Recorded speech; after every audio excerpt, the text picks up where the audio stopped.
Hello and welcome to Palace Intrigue. I am your host, Mark Francis. Today is a big day as Harry's interviews with ITV and with 60 Minutes will both air. The New York Times previewed the 60 Minutes piece. In his interview with Mr. Cooper, Harry reprised his complaints about what he has said was a transactional, deeply cynical relationship between Buckingham Palace and the tabloid press. Public relations aides to the royals, he said, compete to present their bosses in the best light. That can involve leaking unflattering information about the royals to select spoon-fed reporters, he said, who then append an obligatory no comment from the palace to suggest the information came from elsewhere. The family motto is never complain, never explain, but it's just a motto, Harry said. There was endless complaining and explaining behind the scenes, he said, much of it damaging to him and Meghan. They also previewed the ITV piece, which will be airing earlier in the day today. Mr. Bradby appears to have succeeded again in drawing out his subject.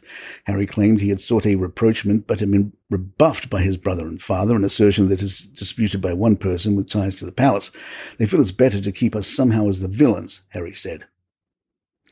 It's unclear if there's anything new here from Harry. Daniela Rolfe, the BBC's royal correspondent, wrote, "The themes of the interviews are largely what we've heard," and adds, "With no comment from Buckingham Palace, it is difficult to present another side of the story," she wrote. The Telegraph reminds us that in many ways there is nothing new to any of this. They write, "Royals who largely keep their mouths shut generally fare better than those who speak out, as the Duke and Duchess of York can well testify. Prince Charles would arguably have stood a better chance of winning the War of the Waleses had he not decided to wage battle via Jonathan Dimbleby and a TV audience of 13 million in 1994. The heir to the throne's decision to reveal to the documentary maker that he had been faithful to Diana, Princess of Wales, until it became clear that the marriage had been irretrievably broken, backfired for a generation. It also led to Diana's equally misjudged decision to spill the beans to BBC's nefarious former Panorama presenter Martin Bashir a year later, a move that not only resulted in the finalising of her divorce from the future king, but also cost the princess her HRH status and Metropolitan Police bodyguards.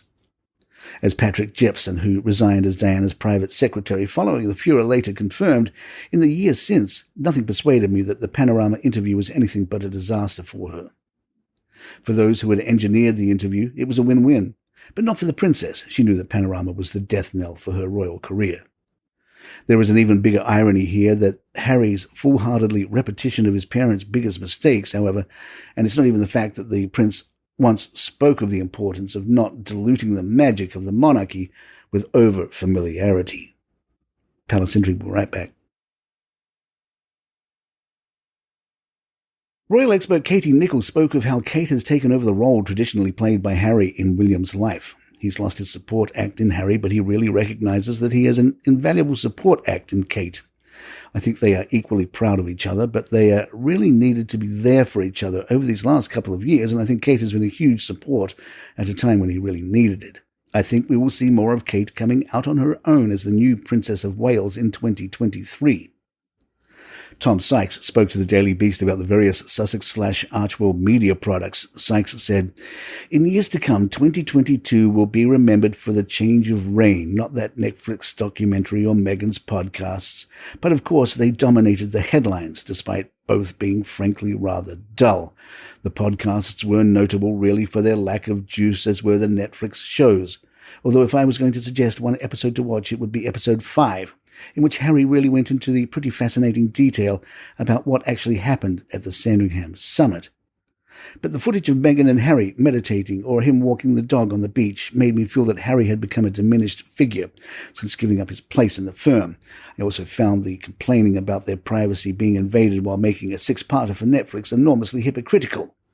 And they were effectively co-producers via Archwell, which made this arguably the world's longest advertorial.